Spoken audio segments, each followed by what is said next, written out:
படம் நம் கைகளிலும் சட்டை பாக்கெட்டிலும் சில சமயங்கள் நம் வாயிலும் புழங்கும் ரூபாய் நோட்டுகள் மற்றும் நாணயங்கள் நோய் பரப்பும் காரணிகள்.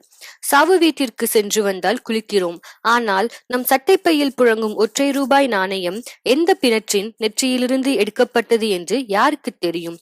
அப்படியாக பரவும் அத்தகைய நாணயங்கள் இன்று தவிர்க்க முடியாதவையாகிவிட்டன. அடுத்தபடியாக மருத்துவமனையில் புழங்கக்கூடிய ரூபாய் நோட்டுகள், நாணயங்கள். காய்ச்சல், சளி தொடங்கி சொரியாசிஸ், மூலம், H1N1, டிபி, இதர பால்வினை நோய்கள் ஆகிய அத்தனை நோய்களையும் தாங்கி வரும் நோயாளிகள் சிகிச்சைக்காக தரும் ரூபாய் நோட்டுகள் மருத்துவமனை மூலம் பரவுகின்றன. இதனாலேயே சில மருத்துவர்கள் இன்று அந்தந்த சிகிச்சைக்கான கட்டணத்தை தாங்கள் வாங்காமல் அவற்றை கம்பவுண்டர்களிடம் தரச் சொல்கிறார்கள். பின்னர் அவற்றை வங்கி சேமிப்பு கணக்கில் டெபாசிட் செய்யவும் சொல்கிறார்கள்.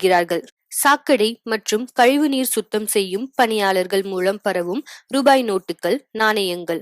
அதிக அளவில் பாக்டீரியாக்கள் வாழக்கூடிய அந்த நோட்டுகள் இன்று நம் சட்டை பையில். இயற்கையாகவே இந்த துப்புரவு பணியாளர்கள் அதிக நோய் எதிர்ப்பு சக்தி பெற்றவர்கள்.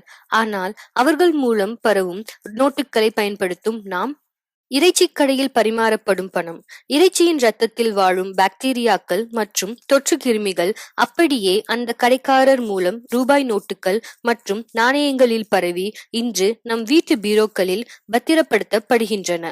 பேருந்து நிலைய கட்டண கழிப்பிடத்தில் வாங்கப்படும் அத்தனை நாணயங்களும் நேரடியாக பேருந்து நடத்துனரிடம் தினம்தோறும் நேரடியாக தரப்படுகின்றன. அவர் தரும் நாணயங்கள் நம் வீட்டில் புழங்கவில்லை என்று உறுதியளிக்க எவராலும் முடியுமா? பாக்டீரியாக்களை பையில் வைத்துக்கொண்டு திரிகிறோம். பரவும் அபாயத்தை மறக்கிறோம். மற்ற வளர்ந்த நாடுகளில் கரன்சியின் வாழ்நாள் 5 வருடம்தான். அதற்கு பிறகு அவற்றை எரித்து விடுவார்கள். ஆனால் இந்த பட்டியல் இன்னும் நீண்டு கொண்டேதான் போகும். இதிலிருந்து தப்புவதற்கு நடுத்தர வர்க்கத்தினரால் இயலாத காரியம்.